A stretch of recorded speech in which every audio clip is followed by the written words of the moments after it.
We love you, Lord. We adore you, Lord. We lay our lives before your throne. We love you, Lord. We adore you, Lord.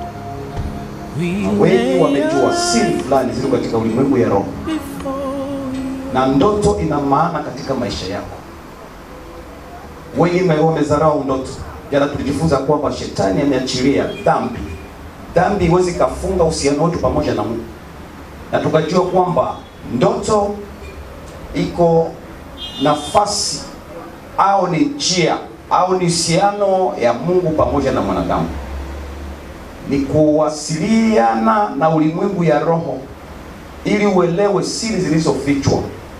Tukaona kwamba kuna ndoto ambazo Mungu mwenyewe anaruhusu kwa kukuhatarisha, kwa kukuonesha mahali kuna shimo, mahali kuna upanga, mahali kuna adui. Na tukaona kwamba kuna ndoto zile za shetani ameleta ndani mwako kukuchafua ili ukane utukufu.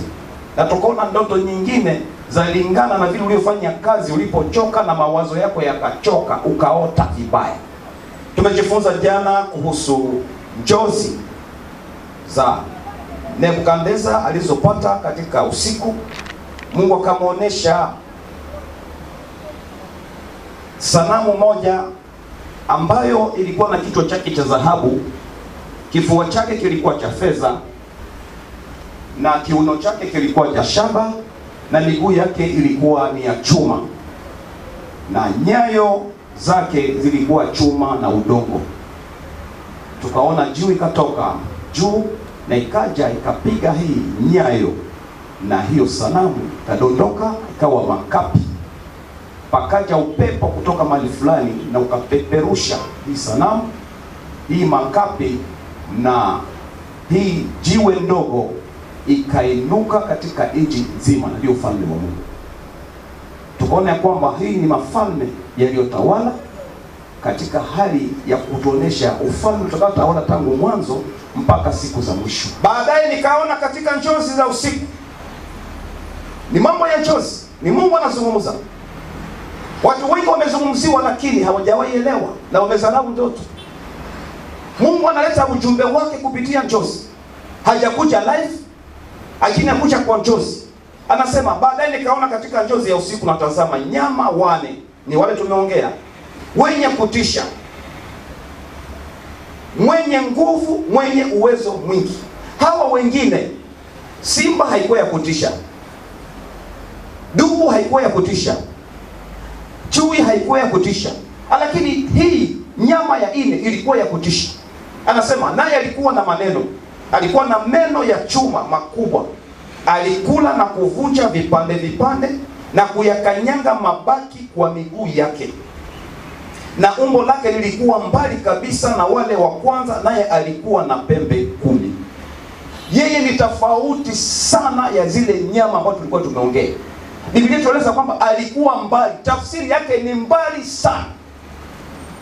Usiunganishe tafsiri ya hizi nyama na hali ya hii nyama, ni mbali sana, utofauti.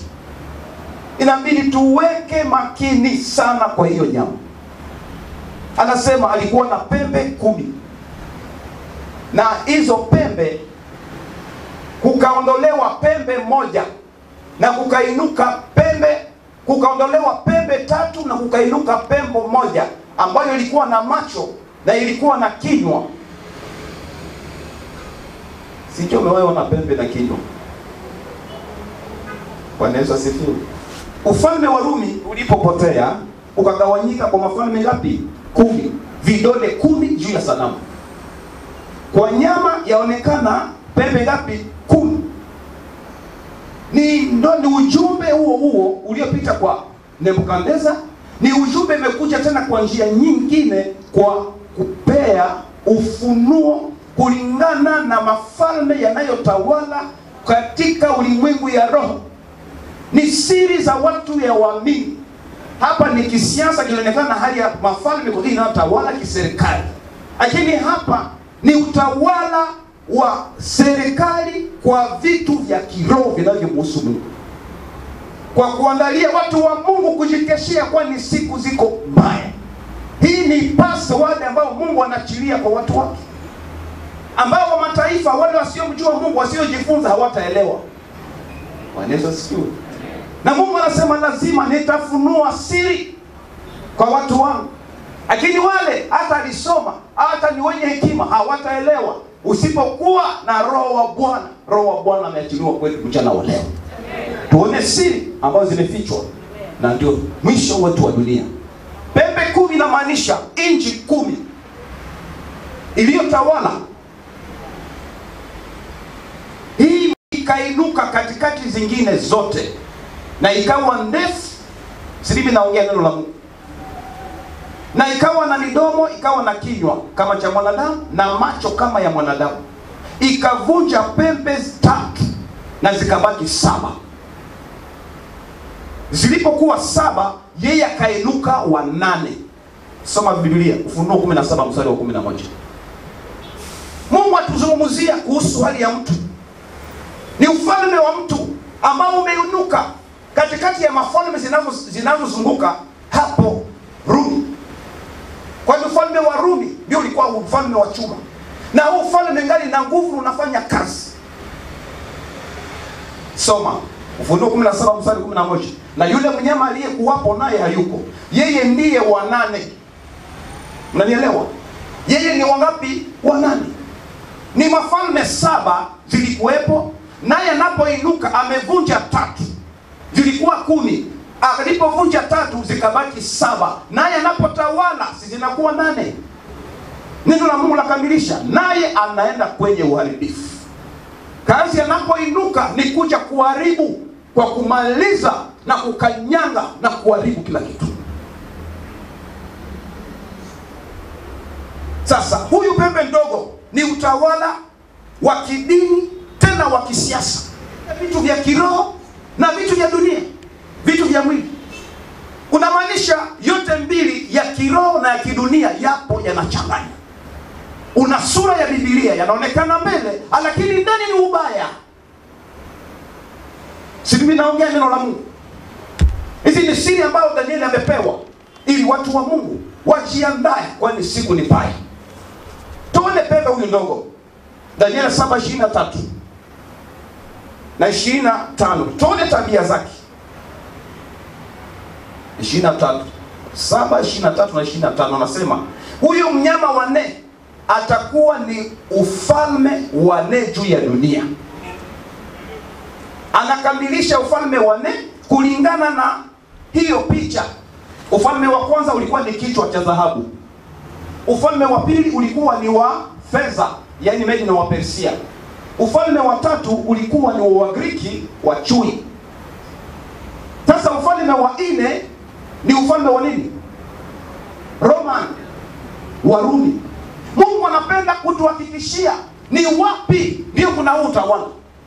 Anaenda huyo mnyama wa 4 atakuwa ni ufalme wa 4 juu ya dunia, utakao kuwa mbali na falme zingine zote, na ataangamiza dunia yote na kuikanyanga na kuivunja vipande vipande.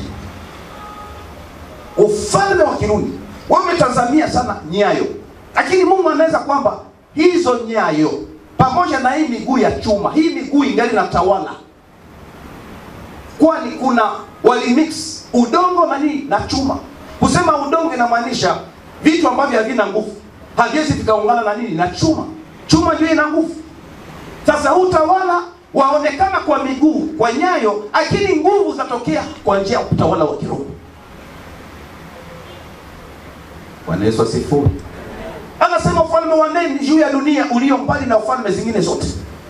Nao utakula dunia, kutafunya dunia na kuikanyanga na kuivunja vipande. Leo acha kutazamia Amerika. Mahali kuna zile nguvu zitakazofanya kazi kwa kutafunya dunia ni wapi? Ufalme wa Kirumi. Ni wa kidini na wa kisiasa. Biblia imeonekana mbele kiroho, lakini nyuma kuna mambo mabaya ya kutafunya dunia na kuyaribu.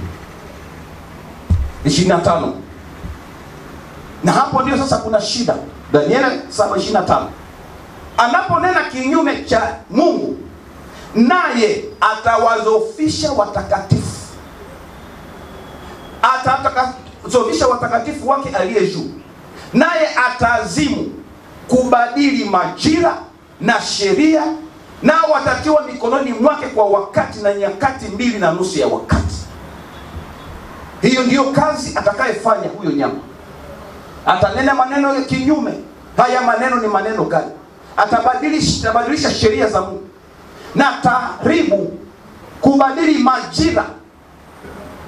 Majira ni muda, na ndani ya muda ndio kuna neema ambayo tunapokea sisi watu wa Mungu. Yeye atabadili huu muda ili tusielewe ya kwamba siku zimefika mwisho. Atabadili sheria za Mungu kwa kisi zipo katika Biblia. Tuone sasa. Ananena kinyume, ananena makufuru juu aliye juu. Hiyo ndio mdomo wake unaongea. Yeye anaita vicarious field. Vicarious field inamaanisha yeye yuko kwa nafasi ya Mungu juu ya dunia. Na ukijaribu kuchunguza vicarious field, utaona mahali hapa kirubi utampata 666. Vicarious field. Ijumlishe kwa herufu za Kirumi na uzitafsiri ni 666. Si mimi naongea neno la Mungu. Yuko kwa nafasi ya Mungu, ana uwezo ya kusamehe. Tena nasema hili Pontifex Maximus. Yeye ni daraja la kuelekeza watu mbinguni. Na tunajua ya kwamba aliye daraja ni Yesu Kristo. Yeye ndiye anatuunganisha pamoja na mbingu. Bila Yesu Kristo hakuna mahali unaelekea. Na najiita Baba Mtakatifu. Sikuje kupinga kanisa lako, na kuja kuongea ukweli. Kwani lazima ukweli wekwe wazi, kwani watu wasifungwe. Ni muda mfupi sana tuenda mbinguni. Tusikanyangwe na dunia.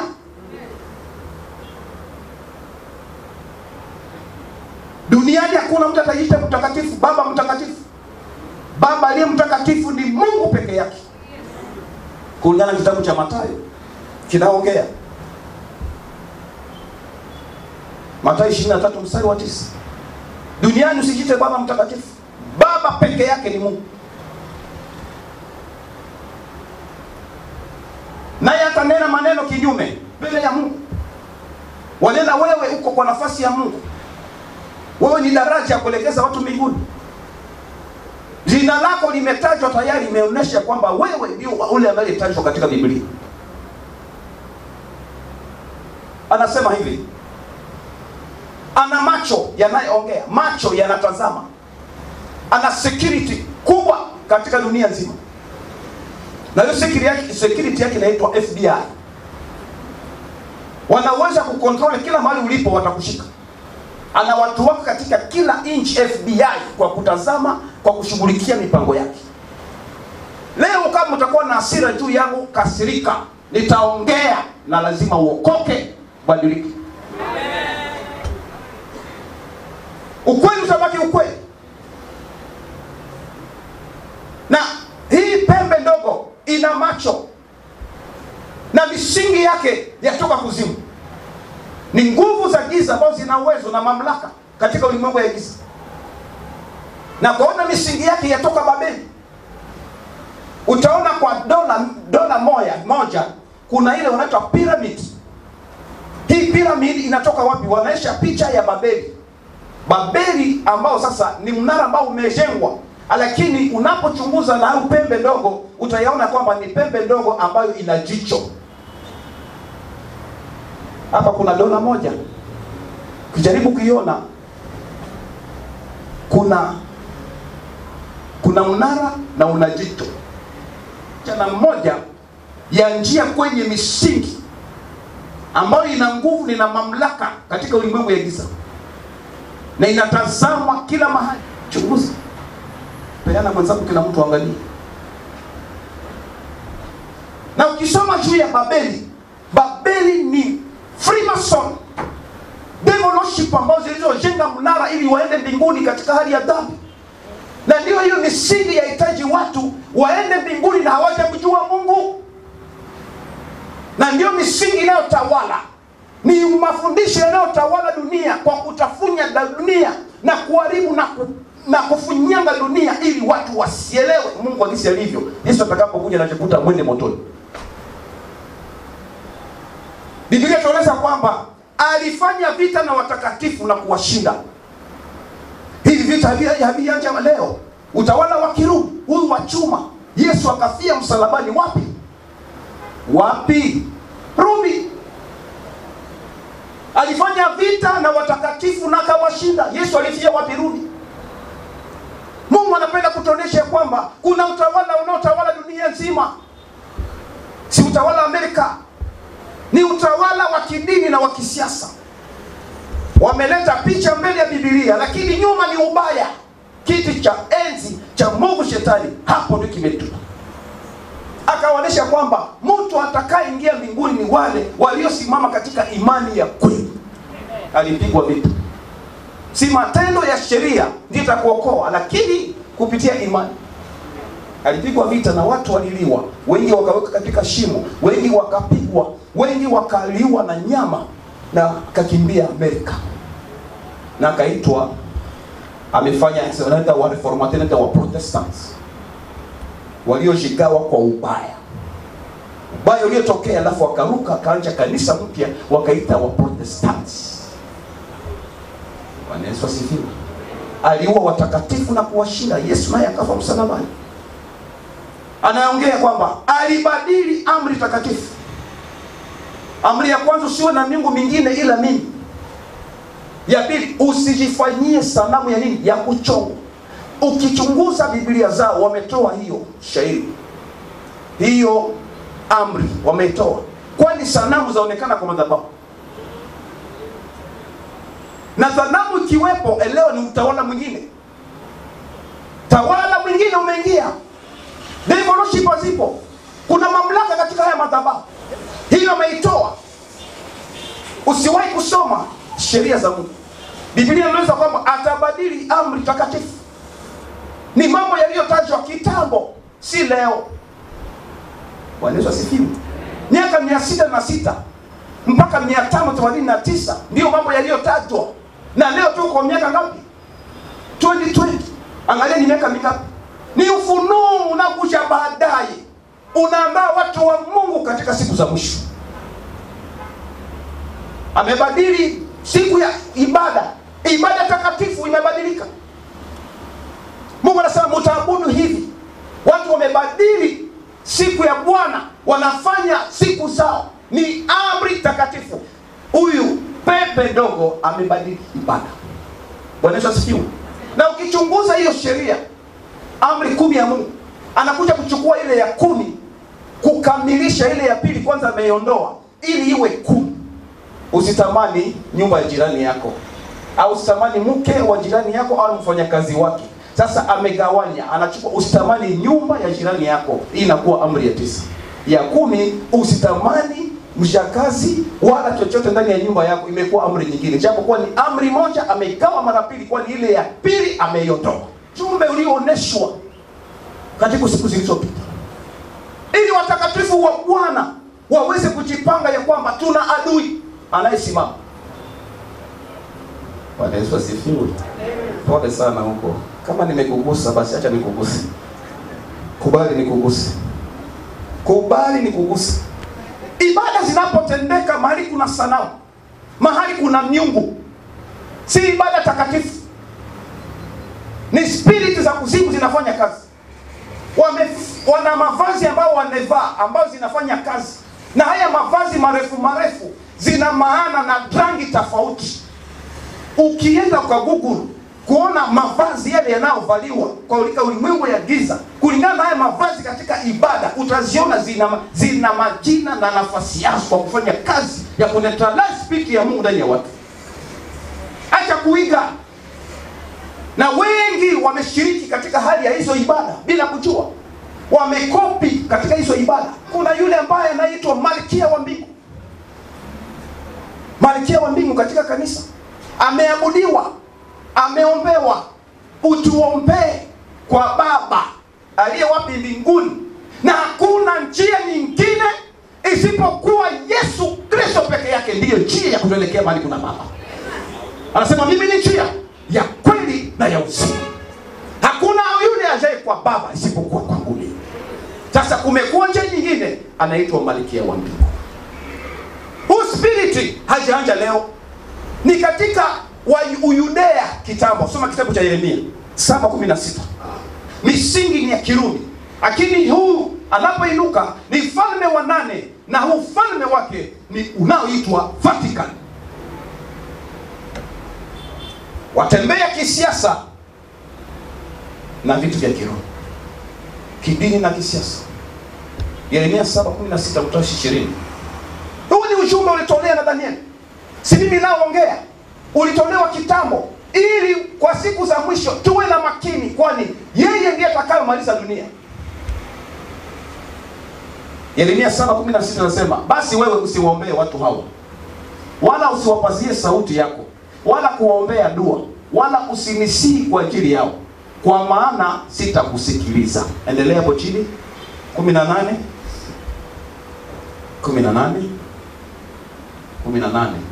Watoto huokota kuni na baba zao huwasha moto, na wanawake kukanda unga ili kumfanyizia mikate Malkia wa Mbinguni, na kuwamiminia miungu mingine sadaka za kinywaji wapate kunikasirisha mimi. Malkia wapi? Malkia wapi? Sasa leo watu imbe Malkia wa Mbinguni. Ni mambo yalitendeka Yudea na yanaendelea kutendeka hata leo. 20. Soma 20. Ghadhabu ya Bwana inashuka juu ya watu. Anasema ghadhabu yangu zitamwanga juu ya mahali pale wanapofanyia ibada, juu ya mwanadamu, wanyama, juu ya miti ya shamba, na juu ya mazao ya nchi, nayo itateketea, haitazimika. Huu ni ubaya Mungu anaachilia juu ya watu wanaofanya mambo kama haya.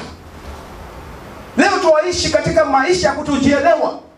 Babu zetu na baba zetu waliabudu miungu, wameachana na miungu katika hali ya kimataifa, wameingia katika hali ya madhabahu. Miungu mingine imeonekana ili ziungane tena na hiyo miungu yao. Unajikuta mambo hayaende vizuri, baraka za Mungu hazipo, mimea hakuna itakao mea, maisha ambayo ni yale yale, hakuna mabadiliko. Elewa, kuna spirit ya giza nafanya kazi kwa madhabahu. Uliza aliye kando yako, nani ndiye baba yako wa kiroho? Anatoka madhabahu gani?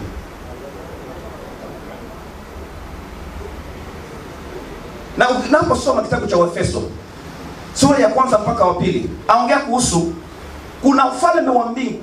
Ufalme huu Malkia anaposimama katika anga, kazi yake ni kuzuia maombi ya watakatifu. Anasema mlikuwa wafu kwa sababu ya dhambi na makosa mlioyafanya, kwa kutawaliwa na mfalme wa anga anayefanya kazi kwa wana wa kuasi. Anafanya kazi hata sasa. Ni ufalme wa anga. Leo anaitwa Malkia wa Mbingu, lakini kuna kazi anayefanya kuzuia maombi ya watakatifu. Si mimi naongea neno la Mungu. Na ukiendelea sana utamwona Paulo alipofika Efeso, kitabu cha Matendo ya Mitume 19 mstari wa 24 hadi 27. Walikuwa wakiabudu Mungu asiyejulikana. Alipoingia Efeso akamwambia, mimi nawaletea Mungu anayejulikana. Bwana Yesu asifiwe. Akawakuta wanaabudu miungu. Kulikuwa masanamu zilikuwa natengenezwa, na yule alikuwa anafanya hizo sanamu anaitwa Artemi. Huyu sanamu alikuwa anaitwa Artemi, na yule aliyefanya zile sanamu alikuwa anapata faida nyingi. Paulo alipowaeleza kuhusu hiyo sanamu, wakasema sasa huyu mtu ametuingilia.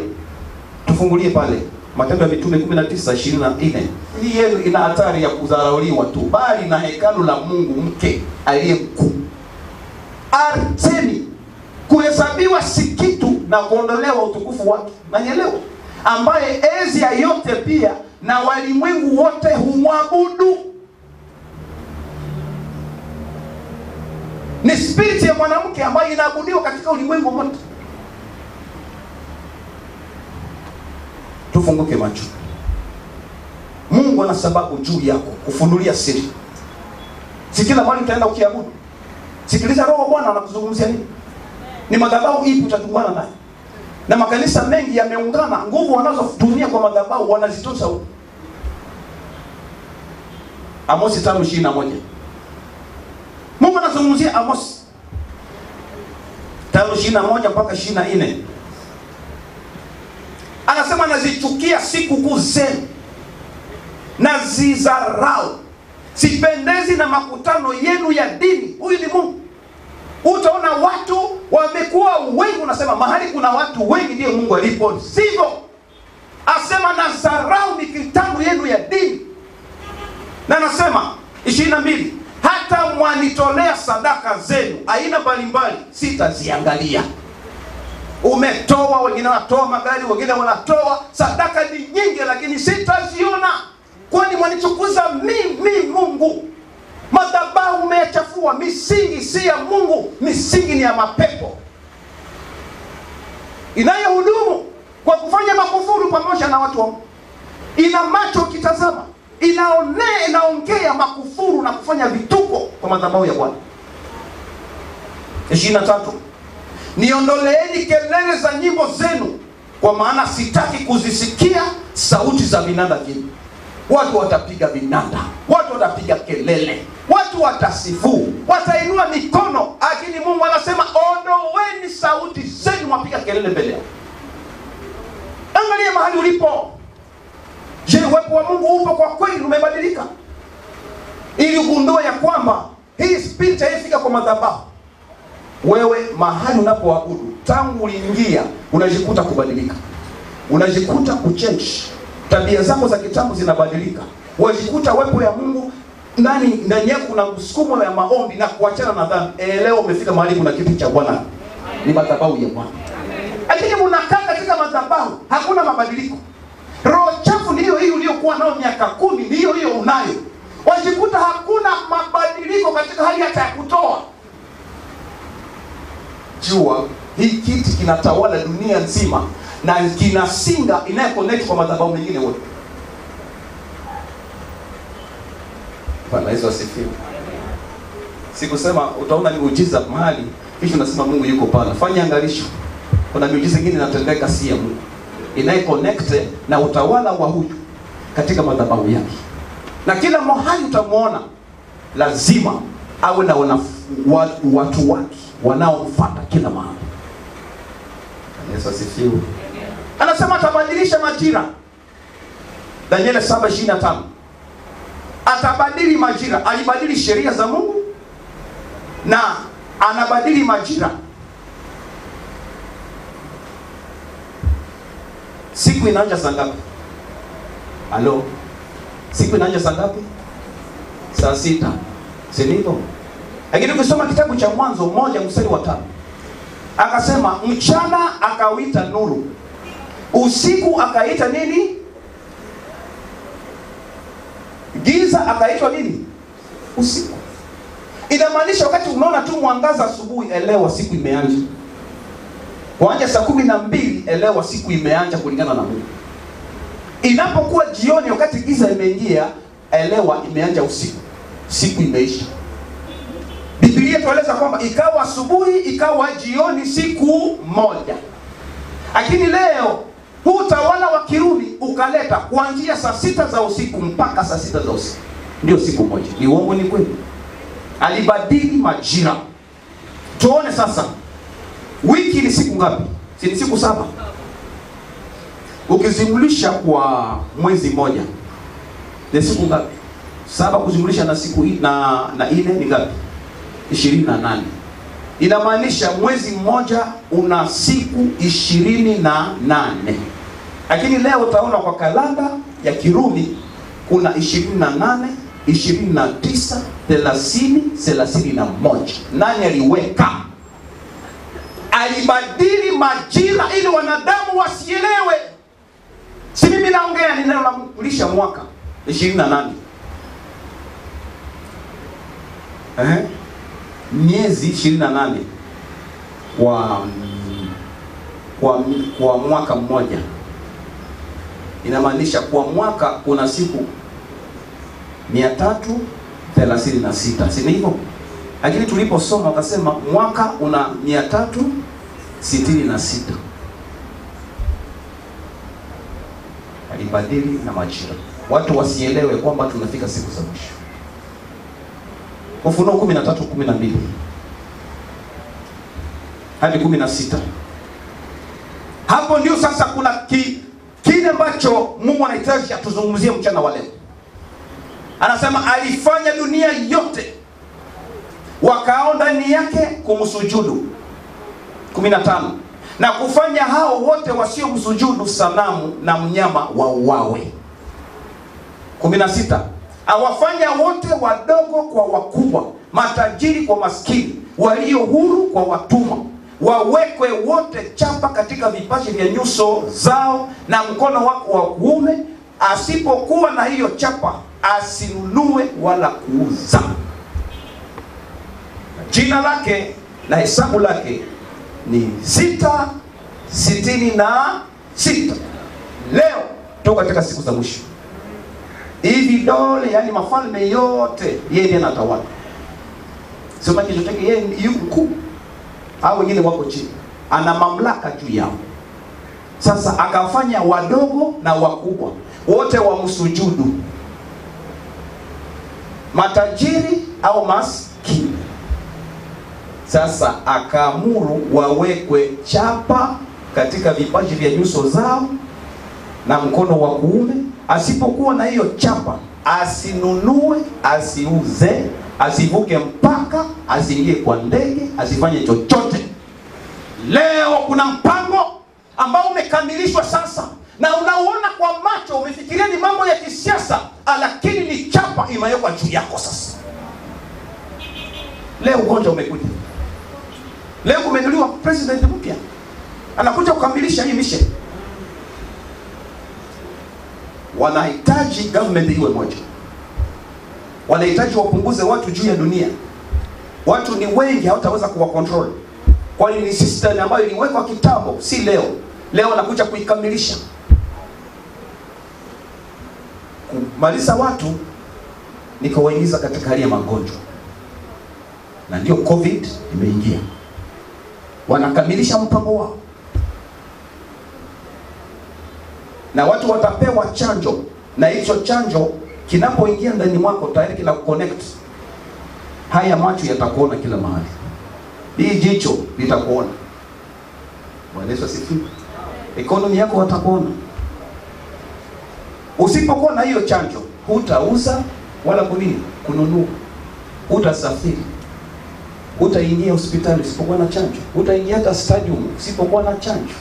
Ni alama ya mnyama ambayo imeinuka. Nimekuja kwa wakati wetu leo. Dunia imeisha. Huyo nyama anakuja kutawala na kumaliza na kutafunya dunia. Leo maisha tunayopitia leo ni ya shida. Pesa hakuna, kazi zimeisha. Ni kupunguza watu juu ya dunia. Leo wasimamizi wametajwa kwa majina mengine, Bill Gates. Lakini nyuma yake ni msukumo unatoka katika nyama.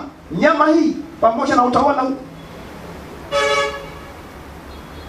Bwana Yesu asifiwe.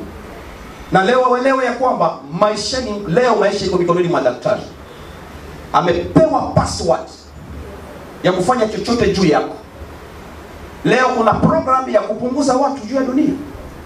Leo tangazo unasikia vile vyuma unapopumua tu ICU, unajikuta umeenda. Wanasema wazee wa zaidi miaka 50 nasi wametangaza kwamba wazidi hata kanisani. Kwa nini? Wale ndio wana nini? Wana COVID. Ukienda hospitalini hautatoka, ni neema. Mungu wetu ni Mungu mwenye nguvu. Ikiwa baba ametoka hospitalini kweli, Mungu apewe sifa. Wanazuia watu wasiendelee tena. Kwani umekuwa wengi? Huu ni mpango wa kuzimu unaosimama, umeinuka katika madhabahu. Watu wanafanya harusi pamoja na umbwa. Ni kuzuia watu wasiendelee. Leo vikundi vya misaada vimekuwa nyingi ili kufanya huu mpango kutembeza kila mahali. Magonjwa imeachiliwa, ikiwa ni malaria imeachiliwa. Ni magonjwa yaliundwa alafu inatumwa Afrika. Ebola iliutumwa ikatumwa Afrika, lakini Mungu anaachilia neema kwa watu wake, kwani Mungu anawapenda. Amen.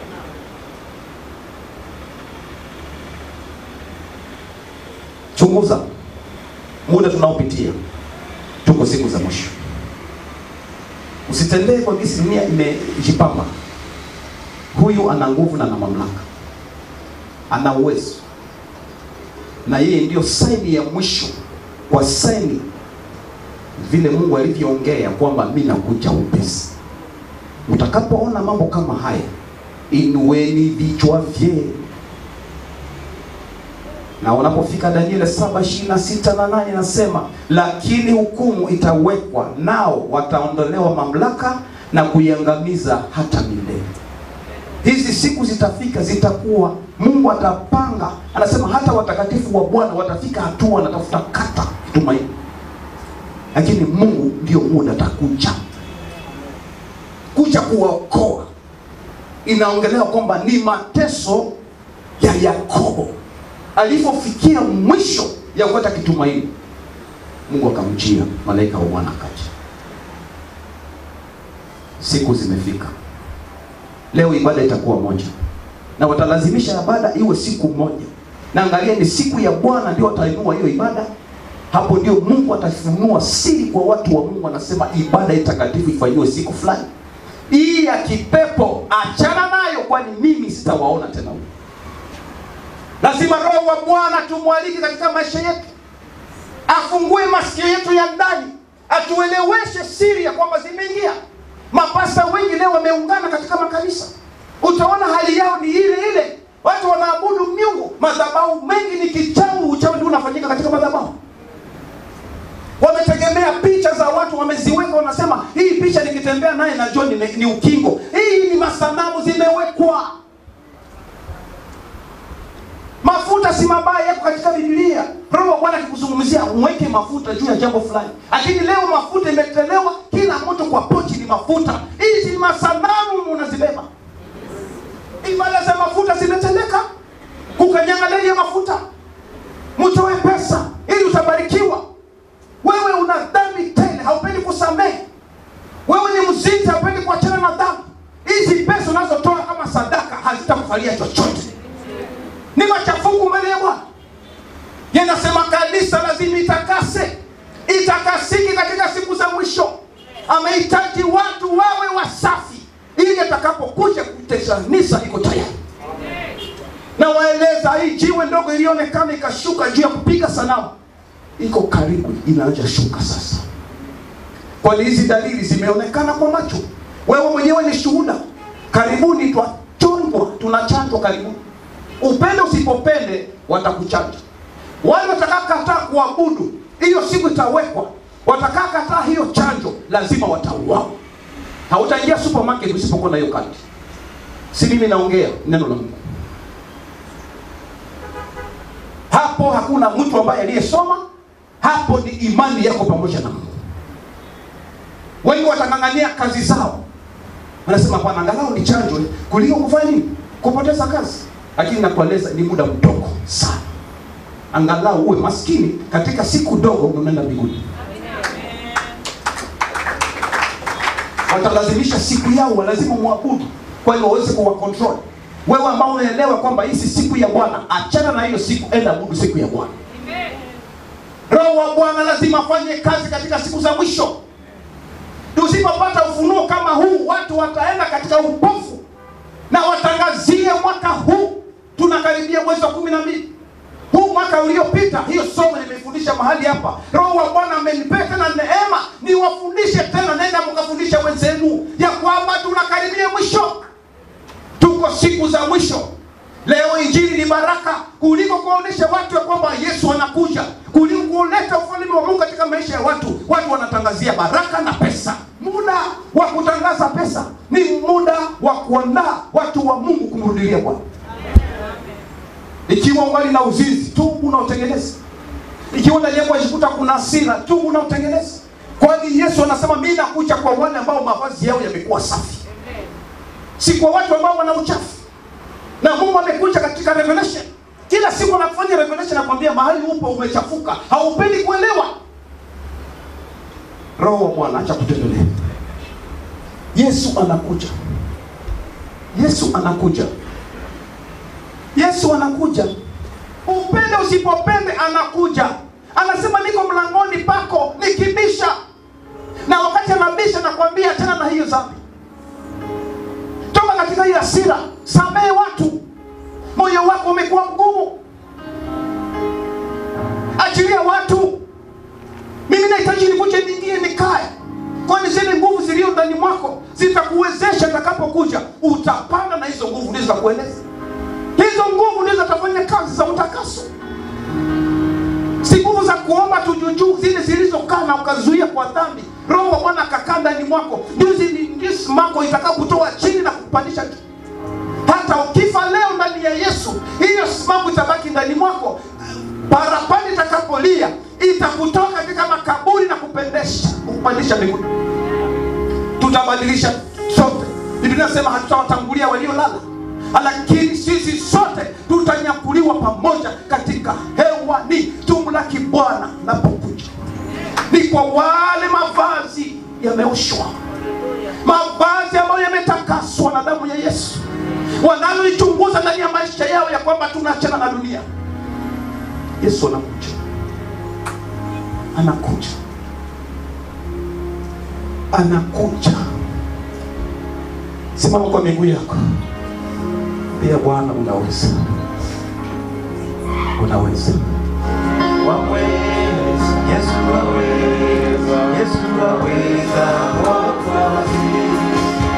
Waweza mambo yote. Wewe mwaminifu. Yesu waweza. Waweza. Waweza Mwokozi. Unaweza mambo yote.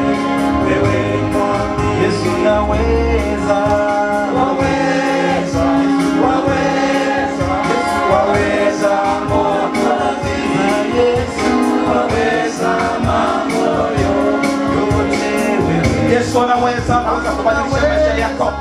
Baba tunakualika tena kuja Jehova.